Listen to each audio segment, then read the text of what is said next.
Uit de protestzang van pater Thomas Pieters, Tum Pieters, Brazilië. De kinderen van de Kandelaarskerk in Rio de Janeiro. Een republiek tegen de moord van 7 straatkinderen op de 22 juli 1993. Boeren, burgers, buitenlui, hoor mijn lied. Wat eens is met kinderen geschied. In Rio de Janeiro voor een kerk, 7 doden na een duivelswerk. 7 kinderen die op straat sliepen, 7 moordenaars die daar liepen, 7 schoten klonken in de nacht, 7 kinderen zijn toen omgebracht.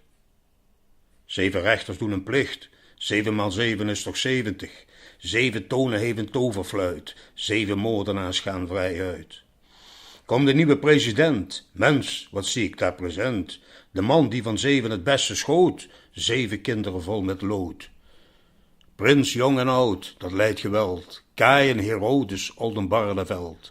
7 maal 70, zei Gods zoon, 7 engelen zingen voor Gods troon. Koster steekt de kaarsen aan, ieder die is met het lot begaan. 7 kaarsen branden op het altaar en 7 kinderen liggen naast elkaar.